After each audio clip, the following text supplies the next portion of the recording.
మిర్యాలగూడ మండలం రాయనిపాలెం గ్రామ పంచాయతీ పరిధిలో ఉన్నాము. బీఆర్ఎస్ పార్టీ మండల నాయకులు సీనియరు, దాంతోపాటు గతంలో నీటి సంఘం చైర్మన్గా కొనసాగారు కాకునూరి సైదుల్ గౌడ్ గారు మనతో పాటు ఉన్నారు. నమస్కారం సార్. మీరు మీ రాజకీయ ప్రస్థానం ఎప్పుడు మొదలైంది? ఏ పార్టీలో మీ యొక్క రాజకీయ అరంగేటం చేయడం జరిగిందంటారు సార్? గతంలో మా ఫ్యామిలీ కాంగ్రెస్ పార్టీలో 2006లో బీసీ మహిళగా ఎలక్షన్స్ వచ్చిన క్రమంలో నేను టికెట్ అడిగిన క్రమంలో నాకు టికెట్ ఇవ్వనందున కాంగ్రెస్ పార్టీ వాళ్ళు నేను టీడీపీ నుంచి 2006లో ఎలక్షన్లో పాల్గొన్నా, అంటే కాంటెస్ట్ చేశాను సర్పంచ్గా. చేసిన క్రమంలో అప్పుడు ఓడిపోయిన తర్వాత ఒక సంవత్సరం వరకు నీటి సంఘం ఎలక్షన్స్ వచ్చిన తర్వాత అప్పుడు ఎలక్షన్లో గెలిచాను. అది అందులో మన టీడీపీ పార్టీలో కొనసాగుతూ ఉన్నాను. మొన్నటి వరకు కూడా రీసెంట్ ఒక 5 years బ్యాక్, అంటే ఎంపీటీసీ ఎలక్షన్ బిఫోర్ వరకు కూడా నేను టీడీపీ పార్టీలోనే ఉన్నాను. తర్వాత ఇక్కడ వచ్చిన తర్వాత బీఆర్ఎస్ పార్టీ, అంటే బీఆర్ఎస్ పార్టీ మన మాజీ ఎమ్మెల్యే గారు, అప్పుడు ఎమ్మెల్యే గారే, ఎంపీటీసీ ఎలక్షన్స్ వచ్చినందున ఇక్కడ కాంటెస్ట్ చేయడానికి సరైన బలమైన అభ్యర్థి లేడు. ఇక్కడ సరే జనరల్ కేటగిరీ సీట్ ఇది.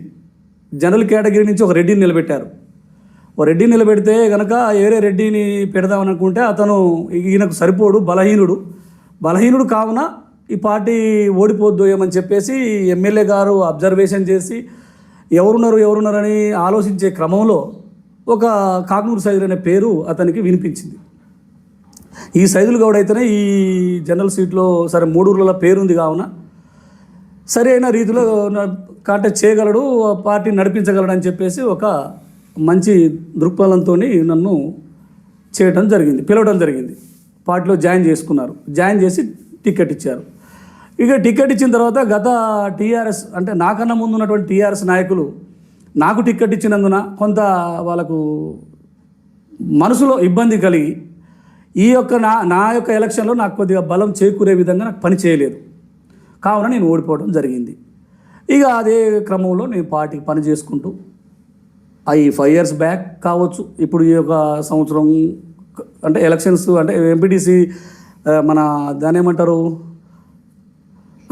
పదవులు అయిపోయి కూడా ఇంకో సంవత్సరం అవుతుంది. ఈ సంవత్సర కాలం కూడా ఇందులోనే పనిచేస్తున్నట్టు ఆ 6 years నుంచి బీఆర్ఎస్ పార్టీకి పనిచేస్తూ ఉన్నాను. సార్, మీరు గతంలో నీటి సంఘం చైర్మన్గా కొనసాగారు. నీటి సంఘం చైర్మన్గా కొనసాగే టైంలో రైతులకు ఎలాంటి సదుపాయాలు, వ్యవసాయ రంగంలో ఎలాంటి సదుపాయాలు, సౌకర్యాలు ప్రభుత్వాల నుంచి అందిందంటారు? గతంలో ప్రభుత్వాలు, అప్పుడు నేను నీటి సంఘం చైర్మన్గా చేస్తున్నప్పుడు కాంగ్రెస్ పార్టీ అండి అధికారంలో, కాంగ్రెస్ పార్టీ ఉన్నది. సరే అప్పుడు నిధులు బాగానే ఇచ్చారు. అంటే రైతులకు మైనర్ ఇరిగేషన్ అంటారు దాన్ని, నేను ఉన్నదాన్ని మేజర్ కాదు, ఎన్ఎస్పి కాదు, మైనర్ ఇరిగేషన్, చిన్న నీటి పారుదల కాలువకు వచ్చేసి చైర్మన్ నేను. నాకున్నటువంటి పరిధి ఒక 6-7 ఊర్ల రైతులకు మేలు జరిగేటువంటి కాలువ అది. ఆ కాలువకు నేను చైర్మన్ని. దాన్ని ఆలగడప ముసి ప్రాజెక్ట్ అంటారు దాన్ని. ఆ ప్రాజెక్టు నేను చైర్మన్ని. దానికి ఏంది కొంత బడ్జెట్ సంవత్సరానికి ఒక 10 లక్షలు 5 లక్షలు ఇచ్చేవాళ్ళు అంతే. దానికి ఏది మంచి వచ్చాడు సిల్ట్ తీయమని. దానికి అప్పుడు ఏంది ఎమ్మెల్యే రంగారెడ్డి గారు ఉన్నారు, మాజీ ఎమ్మెల్యే రంగారెడ్డి గారు ఉన్నారు. ఆయన ప్రోద్బలంతో అప్పుడు ఉన్నటువంటి గవర్నమెంట్ కిరణ్ కుమార్ రెడ్డి గారు ఉన్నారు, కాంగ్రెస్ గవర్నమెంట్ ఉంది. సరే మంచి వచ్చాడు అతన్ని పట్టుకొని మాకు ఇక్కడ నేను టీడీపీలో ఉన్నాను కాబట్టి అలయన్స్ అప్లోడ్ కమ్యూనిస్టు టీడీపీ అలయన్స్లో భాగంగా నేను అతన్ని పట్టుకొని సరే మంచి వచ్చాడు నిధులు తీసుకొచ్చి ఈ యొక్క కాలువకు నేను ₹1 కోటి పని చేశానండి. కల్వర్ట్సే కావచ్చు, బిడ్జీలే కావచ్చు, సిల్టే కావచ్చు. ఈరోజు నేను చేసిన ఆ యొక్క పని చేయబట్టే ఇవాళ ఈ యొక్క కాలువ ఈ 3 చెరువులు నింతున్నాయి. ఆలగడప, రాయనిపాలెం, పోతే ఈ ముసి కాలువ, దీనికి ముసి పరివాహక ప్రాంతం అంటారు దానికి ఉన్నటువంటి మొత్తం 1350 ఎకరం విస్తీర్ణం ఉంది. దాని కింద 1350 ఎకరం విస్తీర్ణం కూడా ఇవాళ సస్యశ్యామలంగా పారింది ఇప్పటి వరకు కూడా. కాకపోతే ఏంటంటే ఈ ప్రభుత్వం ఇప్పుడు మొన్న అంటే టీఆర్ఎస్ ప్రభుత్వం కూడా ₹3 కోట్ల బడ్జెట్ ఇచ్చింది ఆ కాలువకు ఇచ్చింది. కానీ కొంతమంది ఏంది నా కాంట్రాక్ట్స్ ఇప్పుడు మీకు తెలియంది కాదు అంతా. ఇప్పుడు ఏంది టెండర్ మొత్తం ఆన్లైన్ టెండర్, ఎవరో వచ్చిరు టెండర్ వేసుకున్నారు, అది పూర్తిగా చేయలేదు, కొంత మిగిలి ఉందని చెప్పేసి అంటున్నారు. దానివల్ల కొంత రైతులకు ఇబ్బంది జరుగుతున్నది. ఏది అది కంప్లీట్ చేయనందున చేసుంటే బాగుండేది. దాని సీసీ వర్క్ వచ్చింది, కల్వర్స్ వచ్చినాయి. ఏది ఆ యొక్క బడ్జెట్లో ఆ 3,60,00,000 50,00,000 బడ్జెట్లో ఎన్ని వచ్చేసినాయి. కానీ కొంత మిగిలిచ్చారు. ఆ పని పూర్తి కంప్లీట్ చేయలేదు కాబట్టి కొద్ది రైతులకు ఇబ్బందిగానే ఉంది. ఈ ప్రభుత్వం వచ్చిన తర్వాత కాంగ్రెస్ ప్రభుత్వం వచ్చి 2 సంవత్సరాలు కావస్తుంది. ఈ 2 సంవత్సరాల నుంచి కూడా వీళ్ళు కూడా ఇచ్చింది ఏం లేదు. అప్పుడు 3,50,00,000 టీఆర్ఎస్ ప్రభుత్వం ఇచ్చినటువంటి బడ్జెటే తప్ప ఈ యొక్క ప్రభుత్వం వచ్చిన తర్వాత దానికి నిధులు అనేది ఏమి కేటాయించలేదు, దానికి ఏం చేయలేదు కూడా. ఏమనంటే గత ప్రభుత్వం ఇచ్చినటువంటి బడ్జెటే వాళ్ళంతా ఆ ప్రభుత్వంలో ఉన్నటువంటి పాలకులు కావచ్చు, మంచి కావచ్చు, చెడు కావచ్చు, వీళ్ళందరూ కూడా ఆ యొక్క బడ్జెట్ని తిని అంటే ఆ యొక్క ఇచ్చినటువంటి నిధుల్ని కాజేసి దాన్ని అసంతృప్తిగా అట్లా మిగిలిచిపోయారు. కాలువని పూర్తి చేయలేదని చెప్పేసి రైతుల యొక్క వినికిడి. సార్ మీరు ఆ నీటి సంఘ చైర్మన్ కొనసాగిన కాలంలో నీటి తీరువ ఎలా ఉండేది, పన్ను విధానం ఏ విధంగా వసూలు చేసేది? నీటి తీరువ నేను చైర్మన్గా ఎన్నికైన తర్వాత ఒక 3 సంవత్సరాలు నీటి తీరువ వసూలు చేసేవాళ్ళు. తర్వాత నీటి తీరువ తీసేసింది సార్. నీటి తీరువ లేదు. తర్వాత మా గవర్నమెంటే ఆ కెనాల్ని కొంత బడ్జెట్ ఇచ్చి దాన్ని ఆదుకొని కాలక్రమేణా నడిపేవాళ్ళు. సార్ మీరు టీడీపీలో కూడా మీ రాజకీయ ప్రస్థానం కొనసాగిందంటారు. మరి గతంలో ఎన్టీ రామారావు గారు పార్టీ పెట్టి 9 నెలల కాలంలో ఎలా అధికారంలోకి రాగలిగారంటారు?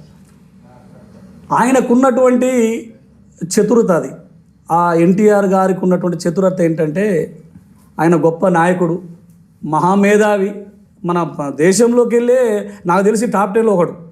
అలాంటి వ్యక్తి పార్టీ స్థాపించినప్పుడు తెలియకుండానే అంటే ప్రజల్లో ఒకరికొకరు తెలియకుండానే చైతన్యవంతులై ఆ యొక్క ఎన్టీ రామారావుని గెలిపిస్తే మన రాష్ట్రం బాగుంటుంది, సస్యశ్యామలంగా మన పాడి పంట మంచి చెడు అన్ని రైతులకు అందరికీ కూడా ప్రజానీకానికి అంతా మేలు జరుగుతుందనే ఆలోచనతోనే ఆ రోజు 9 నెలల పీరియడ్లో ఆయన గెలిపించడం జరిగింది. ఆ పార్టీ అసలు ఆవిర్భవించిన 9 నెలలకే గెలిచింది అని మీరు ఏ విధంగా అయితే చెప్తున్నారో అది చాలా గొప్ప విషయం సార్. అది ఎవరికి కూడా సాధ్యపడుతుంది సార్. మరి గతంలో అంటే టీడీపీ అధికారంలో ఉన్నప్పుడు ఎన్టీఆర్ గారు ముఖ్యమంత్రి ఉన్న కాలంలో తాలూకా వ్యవస్థ మండల వ్యవస్థ తీసుకొచ్చారంటారు. మండల వ్యవస్థలో ఎలాంటి పరిపాలన సౌలభ్యం జరిగిందంటారు? మండల వ్యవస్థ ఒకప్పుడు తాలూకా వ్యవస్థ ఉండేది. తాలూకా వ్యవస్థ నుంచి మండల వ్యవస్థ తీసుకొచ్చారు. మండల వ్యవస్థ తీసుకొచ్చినాక రూరల్గా ఉండేటువంటి రైతులకు కావచ్చు సరే అన్ని రకాల ప్రజానికానికి మండల వ్యవస్థ వచ్చినాక చాలా ఈజీ అయిపోయింది. అంటే ఏ ఆఫీసులలో ఉన్న పనులు పరిపాలన సౌలభ్యంగా ఉండేది, అంటే అందుబాటులో ఉండేది, ప్రజలకు అందుబాటులో ఉన్నటువంటి పరిపాలన అందించింది ఒక తెలుగుదేశం పార్టీ ఎన్టీఆర్ గారి ప్రభుత్వంలోనే అని మేము అంటున్నాం. సార్ మీరు గతంలో అంటే సర్పంచ్గా పోటీ చేసి ఎంపీటీస్గా పోటీ చేసి స్వల్ప మెజార్టీతో ఓడిపోవడం జరిగింది సార్.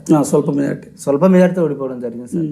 మీరు మళ్ళీ ఇప్పుడు బీఆర్ఎస్ పార్టీలో మండల సీనియర్ నాయకులుగా కొనసాగుతున్నారు. గత 10 ఏళ్ల సంక్షేమ పాలన కేసీఆర్ పాలన ఎలా కొనసాగింది? సంక్షేమ పథకాలు ఫలాలు ఈ మారుమూల గ్రామానికి ఏ విధంగా అందినాయి అంటే ఏం చెప్తారు సార్ మీరు? గత 10 ఏళ్ల పరిపాలన నాకు తెలిసి నేను 30 ఏళ్ళ రాజకీయ జీవిత చరిత్ర నాది. అన్ని పార్టీలను చూసినాం, అన్ని ప్రభుత్వాలను చూసినాం. బీఆర్ఎస్ ప్రభుత్వం వచ్చిన తర్వాత వాస్తవికంగా నీళ్ళు అంటే రైతుకు అసలు మెయిన్ కష్టం, రైతుకు మెయిన్ కోరుకునేది ఏంది? నీరు, సాగునీరుకి ఎలాంటి ఇబ్బంది లేదు. 24 గంటల కరెంటు ఇచ్చిర్రు, రైతులను ఆదుకున్నారు. దానికి 100% ఒప్పుకుందాం. ఒక రైతుగా ఒప్పుకుందాం, ఒక నాయకుడిగా ఒప్పుకుందాం. రెండవది ఇక గ్రామ మౌలిక సదుపాయాలంటే గ్రామంలో ఉన్నటువంటి ఇవాళ డంపింగ్ యార్డే కావచ్చు, ఇవాళ శ్మశాన వాటికలే కావచ్చు, ఈ యొక్క సీసీ రోడ్లే కావచ్చు, డ్రైనేజ్ కాలువలే కావచ్చు, నిజంగా కూడా 80% బాగుపడ్డాయని నేను చెప్తున్నాను. పల్లె ప్రకృతి వనాలు ఉన్నాయి. పల్లె ప్రకృతి వనము, ఇప్పుడు శ్మశానం ఉంది కదండి. ఇవన్నీ కూడా ఈ యొక్క బీఆర్ఎస్ ప్రభుత్వమే, వాళ్ళ ప్రభుత్వం హయాంలో వారు చేశారు, కేసీఆర్ గారి ప్రభుత్వంలో. కానీ ఒకప్పుడు లేనటువంటి సదుపాయాలు కల్పించినటువంటి ఘనత కేసీఆర్ గారిది. సార్ మరి వ్యవసాయ రంగానికి ఎలాంటి పీట వేసారు అంటారు గత ప్రభుత్వంలో? 100% సార్. వ్యవసాయ రంగానికి పెద్ద పీట వేసింది కేసీఆర్ ప్రభుత్వమే. రైతులని రాజుగా చూడాలనే కాన్సెప్ట్ అయినది. నిజంగా రాజులే అయినారు ఈ 10 ఏళ్ల కాలంలో. ఎట్లా రైతులు రాజులయ్యారంటే నీటికి ఎక్కడ కొదవలేదు, యూరియా బస్తాలకు ఎక్కడ కొదవలేదు, అడుగు మందుకు ఎక్కడ కొదవలేదు. వ్యవసాయ అధికారులు కూడా మా దగ్గరికి వచ్చి మా సమస్యలు తెలుసుకొని మాకు అన్ని రకాల సహాయ సహకారాలు అందించేవాళ్ళు. ఈరోజు వ్యవసాయ అధికారి ఎక్కడుండో మాకు అర్థం కావట్లేదు. ఫోన్ చేస్తే ఏమైందండి, ఎప్పుడు రావాలి, ఎక్కడికి రావాలి అంటారు. అప్పుడు మా బీఆర్ఎస్ ప్రభుత్వంలో వారానికి ఒకసారి విజిట్ చేసేవాళ్ళు విలేజ్ని. మా యొక్క కష్టసుఖాలు, రైతుల కష్టసుఖాలు తెలుసుకునేవాళ్ళు. రైతు బంధు కావచ్చు, రైతు బీమా కావచ్చు, పోతే 24 గంటల కరెంటు కావచ్చు, ఈ యొక్క పల్లె దవాఖానాలు కావచ్చు. అసలు ఆయన చేసినటువంటి ఘనత ఇంకా దాన్ని ప్రోగ్రామ్స్ అన్ని నిజంగా చెప్పాలంటే ఒక 20 ప్రోగ్రామ్స్ ఉన్నాయి. ఇప్పుడు కళ్ళద్దాల దాన్ని ఏమంటారండి, ఉచిత దాన్ని కంటి వెలుగు ప్రోగ్రాం. నిజంగా పేద మన పల్లె జనాలు బస్తీకి పోయి చూపించుకోలేనటువంటి పల్లె పెద్ద మనుషులు ఆ కంటి వెలుగు ప్రోగ్రాంలో అసలు ఇంటింటి అంటే ఇంట్లో 4-3 కళ్ళ జోడించి కంటి వెలుగునిచ్చినటువంటి ఘనత కేసీఆర్ గారిదే అని నేను చెప్తున్నాను. ఇకపోతే ఈ రైతు బంధు మరి మేమైతే ఇప్పుడు 2 సంవత్సరాలు ఇప్పుడు ఈ ప్రభుత్వం వచ్చి, గత ప్రభుత్వం బీఆర్ఎస్ ప్రభుత్వంలో ఉన్నప్పుడు ప్రతి సంవత్సరం 2 సార్లు మాకు వేసేవాళ్ళు. ఒక్కసారి కనుక పెండింగ్ అయింది, ఆ పెండింగ్ను కలిపి మళ్ళీ వేసారు. ఈయన ఇస్తా అంటున్నాడు రైతు బంధు. ఈ పెద్ద మనిషి రేవంత్ రెడ్డి గారు ఇస్తా అంటుండే, కానీ మాకు మొత్తం మీద ఆయన గెలిచిన కాంచి ఇచ్చింది 2 సార్లే. లేదు 2 సార్లు ఇచ్చిండు, 2 సార్లు ఇచ్చిండు. అయితే ఈ 2 సార్లు 4 సార్లు ఇచ్చేదానికి 2 సార్లు ఎగ్గొట్టి 2 సార్లే ఇచ్చిండు. అది మరి మాకు ఇస్తాడో ఏమో, మరి ప్రోగ్రామ్స్ మళ్ళీ ఏదో చెప్తా ఉన్నారు వార్తలు. గతంలో మరి కేసీఆర్ గారి ప్రభుత్వ హయాంలో గుట్టలకు పుట్టలకు వెంచర్లకు ఇచ్చిన, మరి ఇప్పుడు ఏ విధంగా అందుతుంది అదే రైతు భరోసా కార్యక్రమం?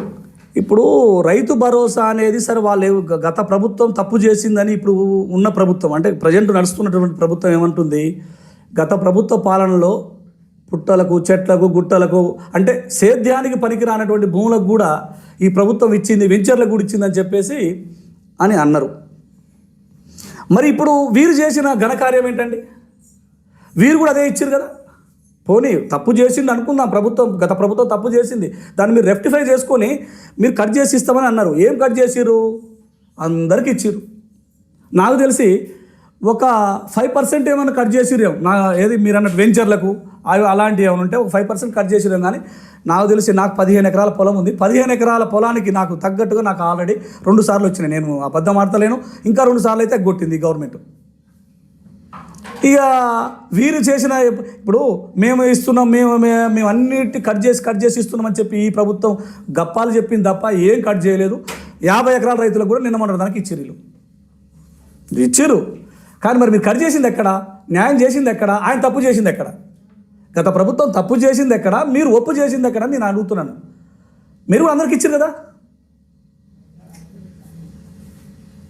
అది చెప్పారు. గతంలో అంటే వృద్ధులకు కానీ ఒంటరి మహిళలకు కానీ పెన్షన్ విధానం ఏ విధంగా కొనసాగింది, ఇప్పుడు ఏ విధంగా కొనసాగుతుంది?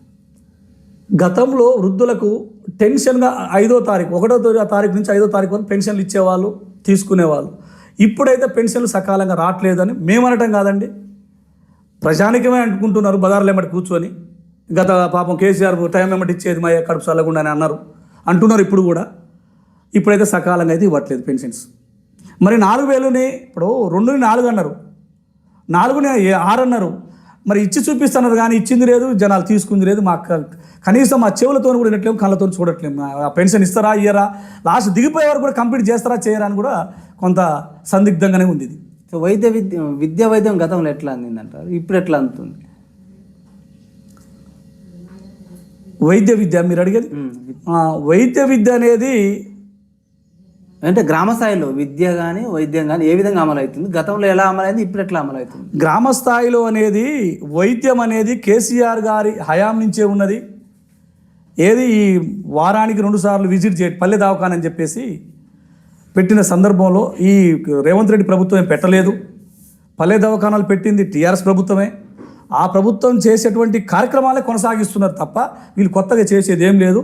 ఆ పల్లె దవాఖానాలో భాగంగానే ఈ పల్లె ప్రజానికానికైతే వైద్యం సకాలంగా అందుతుందని మేము అనుకుంటున్నాం. సరే, గ్రామ స్థాయిలో నిర్మించిన రైతు వేదికల ద్వారా రైతులకు పంట మార్పిడి విషయంలో కావచ్చు, పెస్టిసైడ్ తగ్గించడం అంటే కృత్రిమ ఎరువులను పెంపొందించడానికి, పెస్టిసైడ్ని తగ్గించడానికి ఏదైతే ఎక్కువ ఇప్పుడు భూసారం తగ్గిపోయింది. రాను కూడా భూమి ఒకే పంట సాగు చేయడం విధానం ద్వారా భూసారం తగ్గిపోయి ఎక్కువ మందులు వాడకం చేస్తున్నారు. ఆ మందుల వాడకం వల్ల ఎన్నో అనారోగ్యాలకు దారితీస్తుంది ప్రజలకు.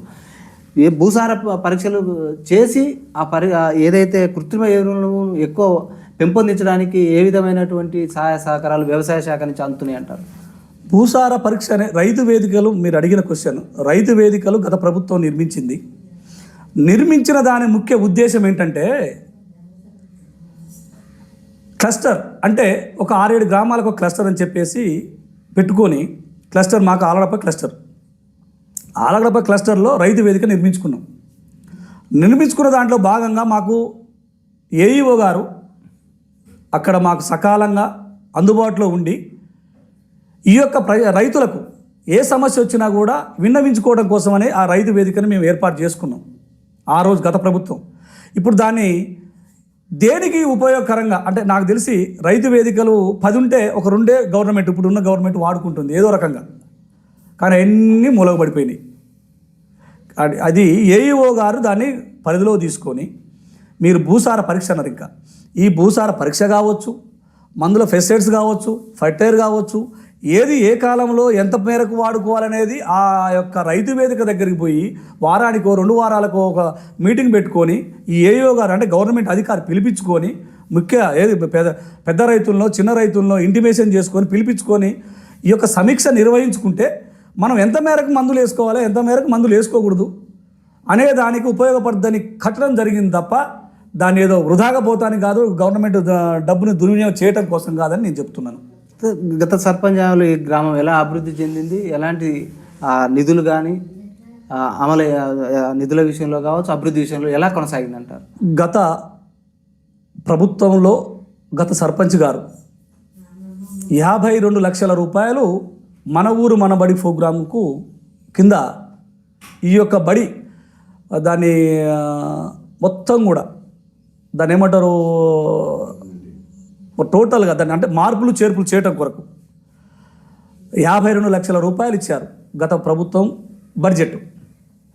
ఇవాళ ఆ స్కూల్ని ఒక స్కూల్ లాగా నందనవనం లాగా ఉంటుంది ఈరోజు ఆ యొక్క బడ్జెట్ తోటి సుందరీకరణ అయింది.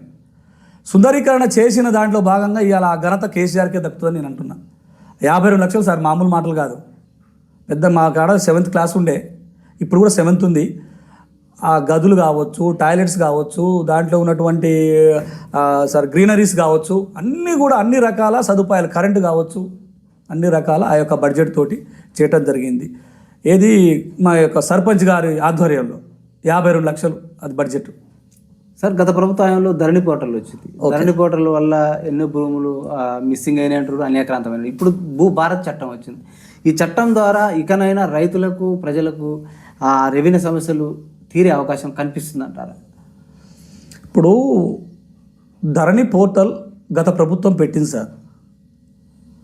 ధరణి పోర్టల్లో నష్టం జరిగిందని ఇప్పుడున్న ప్రభుత్వం అభాండాలు వేస్తుంది గత ప్రభుత్వం మీద. నాకు తెలిసి గత ప్రభుత్వం ఈ ధరణి పోర్టల్ ఏదైతే కంటిన్యూషన్ చేసిందో రైతులకు నాకు తెలిసి 80% మేలైతే జరిగింది.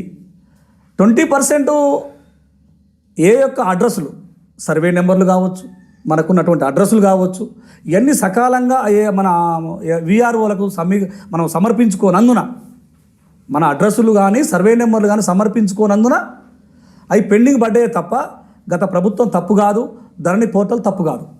సార్ గత ప్రభుత్వం విఆర్ఓ తొలగించింది, మళ్ళీ వ్యవస్థ తీసుకురాబోతుంది, ఎట్లా ఉండబోతుంది అంటారు? విఆర్ఏ వ్యవస్థని గత ప్రభుత్వం తీసేసేదానికి కారణం ఏంటంటే గవర్నమెంట్ మేమన్నీ కూడా ఈ యొక్క ధరణి పోర్టల్ను భద్రపరుస్తున్నాం, ఏది కావాలన్నా మీకు మీ సేవ ద్వారా అన్నీ కూడా ఇవాళ ఆన్లైన్ అయింది, తీసుకోవచ్చు, విఆర్ఓలతో పని లేదు అనే ఒక ఉద్దేశంతో సైడ్ చేస్తే చేయొచ్చు. కానీ ఇప్పుడు మళ్ళీ పెడతా అంటే వాళ్ళకి మాకు అసలు ఉపయోగమే లేదు. వాస్తవికంగా వాళ్ళతోటి విఆర్ఓలతోటి మాకు ఏ రకమైన ఉపయోగం సార్? మీరు ఏమంటున్నారు? ధరణిని తీసేసారు, భూభారత్ తీసుకొచ్చారు. భూభారత్ తీసుకొచ్చి మీరు 2 సంవత్సరాలు ఇప్పుడు గవర్నమెంట్ మీరు పరిపాలించబట్టి ఈ 2 సంవత్సరాల కాలంలో సరే 1 సంవత్సరం అయితే మీరు సరే చేయలేకపోయారు, 1 సంవత్సరం అయింది ఇప్పుడు అంటే మీరు పని స్టార్ట్ చేసి. ఈ భూభారత్ చట్టం తీసుకొచ్చి ఒక 6 నెలలో 8 నెలలో 10 నెలలు కావచ్చు. రీసెంట్గా రైతు సదస్సులను పెట్టి మీరు ప్రజాపాలన పెట్టి కొన్ని అప్లికేషన్స్ తీసుకున్నారు. ఈ యొక్క అప్లికేషన్స్కి మీరు ఎంత రియాక్ట్ అవుతారో, ఎంత న్యాయం చేస్తారో మేము చూస్తాం కదా. మీరు ఏం న్యాయం చేస్తారని కూడా మేము చూస్తాం. ఈ భూభారత్ తీసుకొచ్చి ఏం న్యాయం చేస్తారో కూడా చూస్తాం మేము. కాబట్టి మేము ధరణి పోర్టల్లోనే జరిగినటువంటి న్యాయమే ఆ యొక్క మొత్తం కూడా సేమ్ సిస్టమ్ అంతా అదే ఉంది సార్. భూభారతి అంటే ఓన్లీ పేరు మార్పిడి తప్ప ఏం లేదని నేను అంటున్నాను సార్. రైతులు కానీ ఇక్కడ ప్రజలు మా దృష్టికి కొన్ని సమస్యలు తీసుకొచ్చారు సార్. మేము గతంలో సాదా బైనామాల కింద మా తాతలు మా తండ్రుల కాంచి కొనుక్కున్నది అంటే మాకు తెలిసో తెలియకో మేము ఆ రికార్డులో మార్పిడి చేసుకోలేదు, మార్పిడి జరగలేదు. మేము అదే భూమిని ఇప్పుడు 40-30 ఏళ్ళ నుంచి అదే కబ్జాలు ఉన్నాం, కొనసాగుతున్నాం, చేస్తున్నాం, అనుభవిస్తున్నాం. మేము ఆ సాదా బైనామాల పరిష్కారం కావచ్చు. ఇప్పుడు కొత్త ఆర్ఓఆర్ చట్టం 2025 చట్టంలో, ఈ చట్టంలోనైనా కూడా ఆర్ఎస్ఆర్ రెవెన్యూ సెటిల్మెంట్ రికార్డులో భూమి ఏదైతుందో ఆ ప్యూరిఫికేషన్లో పడే మొత్తం దాన్ని కాజేసారు. ఇప్పుడు మాకు భూమి మా మీద పట్ట కావాలంటే కూడా భూమి ఎక్కే పరిస్థితులు లేదంటున్నారు. ఇకనైనా ప్రభుత్వం వీటి మీద దృష్టి పెట్టి ఆ సాదా బైనామాలో ఉన్న పెండింగ్లో ఉన్న ఆ దరఖాస్తులను పరిశీలించి మాకు ఆ భూమిని ఎక్కించాలని కూడా ప్రజలు డిమాండ్ చేస్తున్నారు సార్. ఇది అయ్యే అవకాశం ఉందంటారా ఇప్పుడున్న భూభారతి చట్టం ద్వారా? భూభారతి చట్టంలో సరే, నేను ఏదైతే 20% పెండింగ్లు మిగిలిన అని చెప్పినో, మీరు సాదా బైనామాల గత ప్రభుత్వం చేసింది 80% అని నేను అంటున్నాను. కొన్ని పెండింగ్స్ ఉన్నమాట వాస్తవం. అవి కూడా ఇప్పుడు నేను కొంత ఉదాహరణ చెప్పాను. ఏమని, సర్వే నెంబర్స్ కావచ్చు, అడ్రస్ ప్రూఫ్లు కావచ్చు, ఈ యొక్క తప్పిదాలు జరగటం వల్ల కొంత ఆగిపోయినాయి. మీరు ఇప్పుడు ఏమంటున్నారంటే, ఈ భూభారతి చట్టంలో మీరు సాదా అంటే మామూలుగా భూములు కొనుగోలు చేసినటువంటి గత పాలనలో కూడా ఆర్ఓఆర్ చట్టం ఉంది సార్. ఆర్ఓఆర్ చట్టం ఉంటే ఆర్ఓఆర్ చట్టంలో కూడా కామన్గా పౌతి ద్వారా మార్చుకునేవాళ్ళం. అంటే అమ్మిన వ్యక్తి, కొనుగోలు చేసిన వ్యక్తి ఇద్దరు కూడా అంగీకరించుకుంటే. అయితే అది గతంలో ఆ ఆర్ఓఆర్ చట్టం ప్రకారం అయితే సాదా బైనామాలు ఉండే, కానీ కొంతమంది ఏం చేశారంటే నిజమైన లబ్ధిదారులు కాకుండా కొంతమంది దొంగ నకిలీ కాగితాలు పెట్టి కూడా వచ్చారు అనేది కోర్టుకు పోయారు. రైట్, ఆగిపోయింది అది అక్కడ. మంచి క్వశ్చన్ అడిగారు సార్ మీరు. ఈరోజు మీరు ఏదైతే క్వశ్చన్ అడిగినరో, ఈ భూములు పెండింగ్ కావడానికి ఈ యొక్క విఆర్ఓ వ్యవస్థనే బస్టు పట్టించింది. కొంత తప్పుడు సమాచారం. కాకునూరు సైదులు గౌడ్ భూమి ఉంటే బొబ్బ శేఖర్ రెడ్డి అని చెప్పేసి నకిలీ పత్రాలు సృష్టించి సైదుల భూమిని కాజేసి ఆ యొక్క విఆర్ఓలే కాజేసి మొత్తం కథం పట్టించి వాళ్ళ ప్రభుత్వాన్ని ప్రతిష్ట చేసి తీసుకొచ్చిండ్రు. ఈ రైతులకు కూడా ఇబ్బంది కలిగించే పని తీసుకొచ్చారు. కానీ ఇప్పుడు వీళ్ళు ఏదో చేస్తా అంటారు, చేసే సంతోషం, చేయండి, మంచిదే. కానీ వీళ్ళు ఎంతవరకు చేస్తారనేది కూడా మాకు నమ్మకం లేదు సార్. ప్రస్తుత కాంగ్రెస్ పార్టీ దాదాపు సంవత్సరాల పైచీలకు అవుతున్న అధికారంలోకి వచ్చి ఎలా అమలై ఉన్నాయి 6 గ్యారంటీలు, ప్రభుత్వం పథకాలు ఏ విధంగా అందుతున్నాయి అంటారు? ఈ ప్రభుత్వ పథకాలు సార్, వాళ్ళు ఇచ్చింది 6 గ్యారంటీలు అంటున్నారు. ఒక్కటి రుణమాఫీ అందరికీ అయిందని మేము అనట్లేదు. నాకు తెలిసి కొంతమంది కాలేదని కూడా మా దృష్టికి తీసుకొచ్చారు. నేను చెప్తున్నాను, మా ఊర్లోనే 50% అయింది. సరే, నేను అంత చెప్పాలి కానీ అంత పూర్తి క్లారిటీగా మనకు తెలియదు. నేను సర్వే చేసిన ప్రకారంగా ఒక 50% ఆగిందనేది నేను అనుకుంటున్నాను. ఒక ఊర్లో 50%, రాష్ట్ర వ్యాప్తంగా కూడా 50% అయిందని నేను అనుకుంటున్నాను. సరే, 10% అటు ఇటు కావచ్చు. ఇక పోతే ఇచ్చిన హామీలలో గృహలక్ష్మి ఇచ్చారా సార్? ఇచ్చారా? 25,000 రూపాయలు మహిళలకు ఇచ్చారా? ఇవ్వలే కదా. అది ఫెయిలా పాసా ఆ యొక్క స్కీమ్? 2, మీరు గ్యాస్ అన్నారు, ఏది ఉచిత గ్యాస్ అన్నారు. ఉచిత గ్యాసు ఇది మాత్రం అమలు చేస్తున్నారు, నేను దానికి ఒప్పుకుంటాను. డబ్బులు అకౌంట్లో వేస్తున్నా అంటున్నారు. ఎంత వేస్తున్నారు? 50 రూపాయలు, 60 రూపాయలు, 100 రూపాయలు వేస్తున్నారు. ఈ పిచ్చి ప్రజానికి ఏమనుకుంటారు, గ్యాస్ ఇప్పుడు 1000 రూపాయలు మా కాడ వసూలు చేసుకొని పోతే మేమేమనుకుంటున్నాం అంటే 50% సబ్సిడీ ఇస్తుంది ఏమో గవర్నమెంట్, 500 రిటర్న్ వేస్తారా అని చెప్పారు. 500 కాదు, నేను చూపిస్తాను, నా కాడ ఇప్పుడు ఆన్ రికార్డు ఉంది. 270 రూపాయలు వేస్తున్నారు. మరి అది ఏందో నాకు అర్థం కాలే. మరి 500 ఎక్కడ, 270 ఎక్కడ? 1000 తీసుకపోతే సగం మాఫీ అని చెప్పి మీరే అన్నారు, సబ్సిడీ అని చెప్పి. అదైతే పూర్తిగా మీరు మాఫీ చేసినని మేము అనుకోవట్లేము. సరే, ఇందిరమ్మ ఇండ్లు రేషన్ కార్డులు పంపిణీ చేశారు. రేషన్ కార్డుల పంపిణీ నిరుపేదలకు ఎట్లా అందుతున్నాయి మీ గ్రామాల్లో? రేషన్ కార్డులు అయితే గత ప్రభుత్వం సరే కొంత చేసింది, పూర్తి చేయలేకపోయింది. కానీ ఈ ప్రభుత్వంలో మేము ఈ ప్రభుత్వాన్ని సరే మంచి చేసిందని మంచిగా చెప్పుకోవాలి. ఒక 2 స్కీములు మంచిగా చేసింది. ఇండ్లు ఇస్తుంది, అది ఎంతవరకు బడ్జెట్ ఇస్తుందో మాకు తెలియదు. కానీ ఇండ్లు అయితే కావాల్సిన వాళ్ళు కట్టుకుంటా అంటే ఇస్తున్నారు. రేషన్ కార్డు ఇచ్చారు. ఈ 2 అమలు అయితే చేసారు. మిగతా అయితే పూర్తి అమలు చేయలేదని మేము చెప్తున్నాం. సార్, ఇటీవల కాంగ్రెస్ ప్రభుత్వం బీసీలకు 42% ఏదైతే రిజర్వేషన్లు ఉన్నాయో అవి అసెంబ్లీలో పాస్ చేసి రాష్ట్రపతికి ఆర్డినెన్స్ రూపంలో పంపారు. అక్కడ కేంద్రం అడ్డుపడుతుంది అంటున్నారు. ఇది మరి బీసీలకు ఈ 42% రిజర్వేషన్ ద్వారా న్యాయం జరిగే అవకాశం ఒక బీసీ నాయకుడిగా మీరు ఏం చెప్తారు సార్? బీసీ చట్టం అనేది 100% కావాలి సార్, తీసుకురావాలి. సరే, ఈరోజు నాకు 55 సంవత్సరాలు. బీసీ ఆ రోజు మనకు 33% రిజర్వేషన్ ఉన్న నాడే 2006లో నాకు బీసీ మహిళగా వచ్చింది ఇక్కడ సర్పంచ్గా పోటీ చేయడానికి అవకాశం. నాకు 55 సంవత్సరాలు, నేను 35 సంవత్సరాలు అప్పుడు పోటీ చేద్దామంటే బీసీ రిజర్వేషన్ అప్పటికి వచ్చింది నాకు. కాబట్టి బీసీ రిజర్వేషన్ అనేది 100% కావాలి. రాబోయే బీసీ బిడ్డలకు ఇప్పుడు జరగని న్యాయం జరుగుతుందేమని ఆశిస్తున్నాం. రిజర్వేషన్ తీసుకొస్తే ఇప్పుడు చైతన్యవంతులు అవుతారు సార్ బీసీలు కూడా. రిజర్వేషన్ తీసుకొస్తే సంతోషం.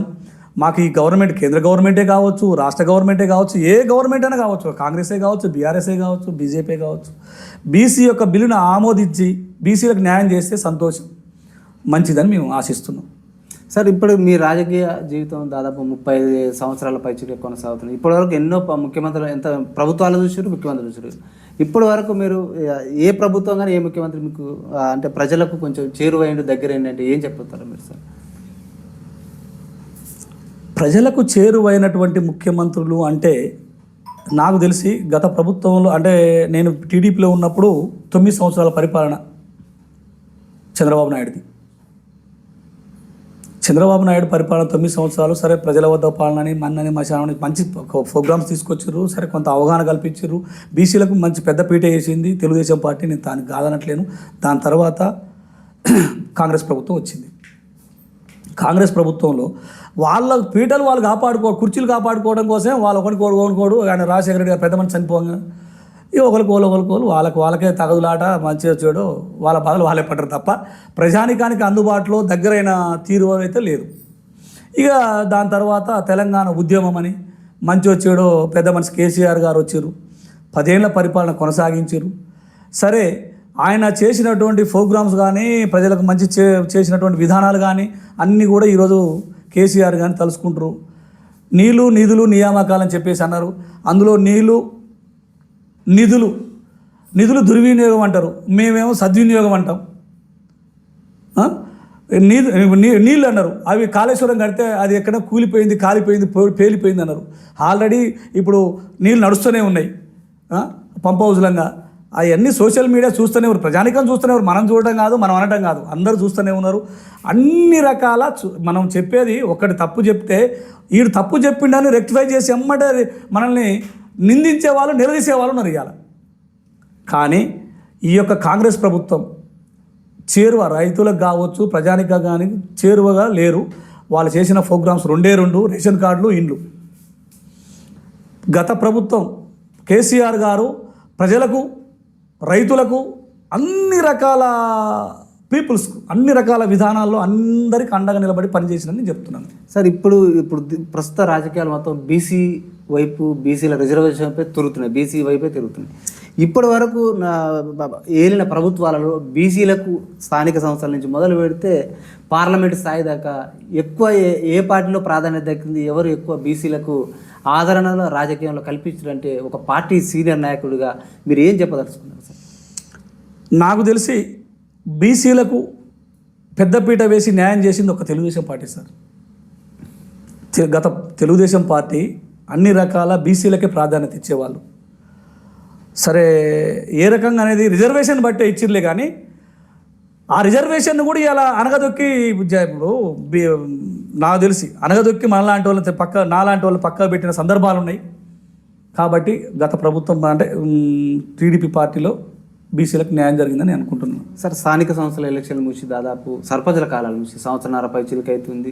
స్పెషల్ ఆఫీసర్ అంటున్నారు. ప్రజలేమో సర్పంచులో ఉన్న కాలానికి ఈ స్పెషల్ ఆఫీసర్ల పాలనకి చాలా తేడా ఉంది. గ్రామంలో చాలా పారిశుద్ధ్య సమస్యలు మొదలుపెట్టి చాలా సమస్యలు కొట్టుమిటాడుతున్నాయని ప్రజలు మా దృష్టికి తీసుకొచ్చారు. వాస్తవానికి మీరు అనేది 100% నిజం. కేంద్ర నిధులు కూడా ఆగిపోయినాయి. మీరు అనేది 100% నిజం. పరిపాలన చేసేటువంటి వ్యక్తి అంటే గ్రామ పంచాయతీలో ఫస్ట్ సర్పంచ్ అనే వ్యక్తి ఉండాలి. ఉంటేనే అన్ని రకాల ఫండ్స్, కేంద్ర ఫండ్ బడ్జెట్ వస్తుంది, రాష్ట్ర బడ్జెట్ వస్తుంది, ఆ పంచాయతీ సెక్రటరీ వ్యవస్థ బాగుంటుంది. ఇక్కడ ఉన్నటువంటి కార్మికుల వ్యవస్థ బాగుంటుంది, అంటే వాళ్ళ పనితీరు బాగుంటుంది. పైనుంచి బడ్జెటే రాదా? ఓ పంచాయత్ సెక్రటరీకి ఏం తెలుసు సార్? ఆ లోపల గ్రామం మొత్తంలో టోటల్ అన్ని తిరిగి ఆమె చేయలేదు కదా. ఆమె వచ్చినా ఇప్పుడు ఈరోజు బడ్జెట్ లేదు, కేంద్ర బడ్జెట్ రావట్లేదు 2 years నుంచి.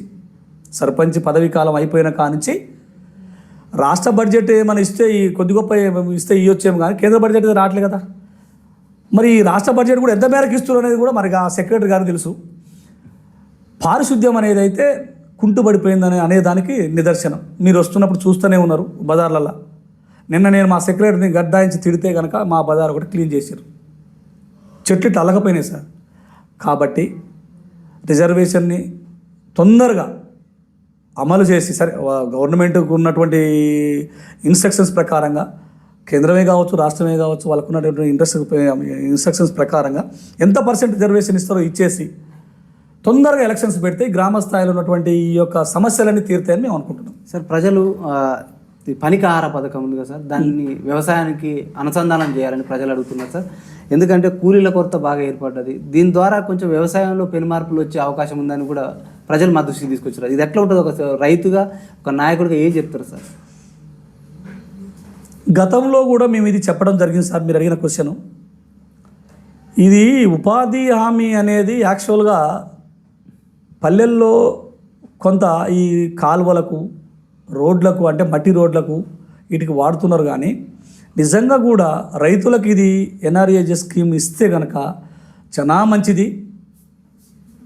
రైతులు చాలా, నాకు తెలిసి అయితే ఒక 40% లబ్ధి చేకూరుతుందని అనుకుంటున్నాను సార్. బెల్ట్ షాపులు విపరీతంగా కోకోలుగా వెలుస్తున్నాయి. మంచినీరు కాదు కదా, మందు దొరికే మంచినీరు కంటే మంది ఎక్కువ దొరికే పరిస్థితి ఏర్పడదు. ఏ ప్రభుత్వాలు కూడా ఈ బెల్ట్ షాపుల నియంత్రణ చేపట్టలేకపోతున్నాయి. తాగుడు బానిస ఎన్నో కుటుంబాలు చిన్న భిన్నం అయిపోతున్నాయి. వీటి నియంత్రణ జరగాలంటే ఒక నాయకుడిగా మీరు ఏం చెప్తారు, ఒక పార్టీ సీనియర్ నాయకుడిగా? బెల్ట్ షాపులు అనేది వాస్తవికంగా ఈ యొక్క సాంప్రదాయ ప్రకారంగా నడుస్తున్నటువంటి క్రమం అయిపోయింది ఇక్కడ.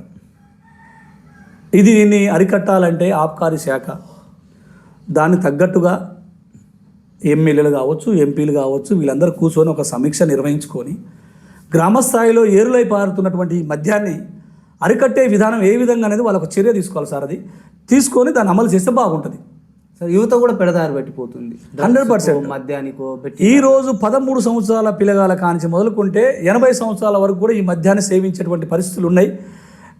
మీరు అన్నట్టుగా ఈ మద్యం ఏదైతే ఉందో దీన్ని అరికట్టడానికి ప్రభుత్వం, దాంతోపాటు ఎమ్మెల్యేలు, ఎంపీలు, ప్రజాప్రతినిధులు అందరి సమక్షంలో ఒక మీటింగ్ ఏర్పాటు చేసుకొని ఈ బెల్ట్ షాపుల్ని నాకు తెలిసి రద్దు చేస్తే మంచిగా ఉంటుందని నా యొక్క అభిప్రాయం సార్. త్వరలో స్థానిక ఎన్నికలు రాబోతున్నాయి సార్. ఎన్నిక ఏదైనా కూడా పలోపాల పర్వం తెర మీదకి వస్తుంది. అది మద్యం, డబ్బు వగైరా ఏదైనా ఇచ్చి కూడా ఓటర్లు, ప్రజలు మభ్యపెడుతుంటారు. ఇలాంటి ప్రలోభాల పర్వం నుంచి బయటపడాలంటే, ప్రజాస్వామ్యం పరడవిల్లాలంటే ప్రజల్లో మార్పు రావాలంటారా, రాజకీయ పార్టీల్లో మార్పు రావాలంటారా? ఈ మద్యము, డబ్బుకు ప్రలోభాలంటే నేను ఒక్కటి చెప్తున్నాను సార్. ఇది గత ఒక 15 సంవత్సరాల నుంచి కొనసాగుతూ వస్తుంది.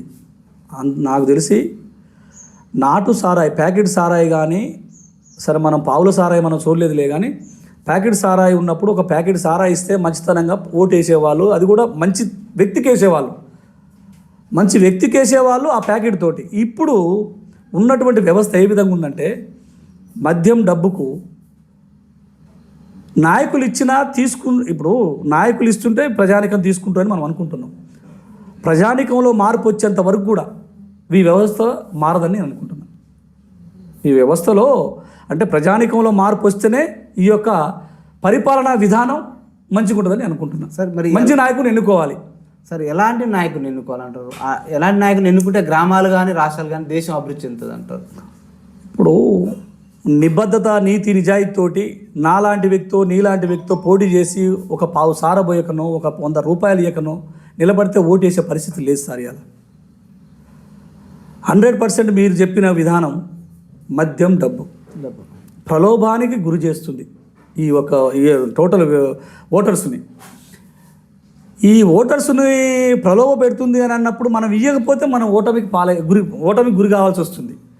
అవతలలో అన్ని రకాల చేస్తారు. మనం ఏం చేయొద్దు, నిజాయితీ, నిబద్ధతతో ఉన్నామంటే మనం గెలిచే పరిస్థితి లేదని నేను అంటున్నా.